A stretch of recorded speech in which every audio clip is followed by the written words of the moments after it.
पाकिस्तान में पेट्रोलियम मसनूआत की कीमतों में पिछले महीनों में इजाफे के बाद इस बात के इम्कानात हैं कि ये कीमतें 1 अगस्त से तकरीबन 10 रुपए फी लीटर तक कम हो सकती हैं। पेट्रोल की कीमतों में इस कमी की बुनियादी वजह तेल की आलमी कीमतों में कमी के साथ साथ मशरिक़ वस्ता में जंगों के इख्तिताम के बाइस इंश्योरेंस प्रीमियम में कमी और पाकिस्तानी रुपए की कदर में इजाफा भी है। आलमी मार्केट में पेट्रोलियम मसनूआत की कीमतें पिछले 15 रोज में $75 फी बैरल से गिरकर $72 फी बैरल तक पहुंच चुकी हैं, जबकि प्रीमियम भी $9.61 से कम होकर $6.75 तक आ गया है। इसके अलावा पाकिस्तानी हुकूमत की मुदाखलत के बाद डॉलर की कदर में भी पिछले कुछ दिनों में कमी आई है। इसके मुश्तरका असरात के बाइस इस वक्त पेट्रोल की एक्स रिफाइनरी कीमत 168 रुपए फी लीटर से कम होकर 159 रुपए फी लीटर तक आ गई है।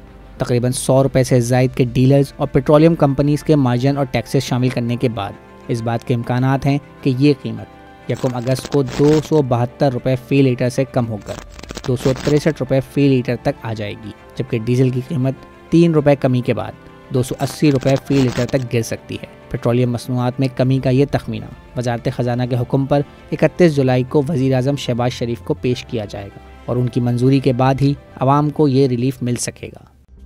मज़ीद न्यूज़ अपडेट्स और डिजिटल स्टोरीज के लिए सब्सक्राइब करें डॉन न्यूज़ पाकिस्तान।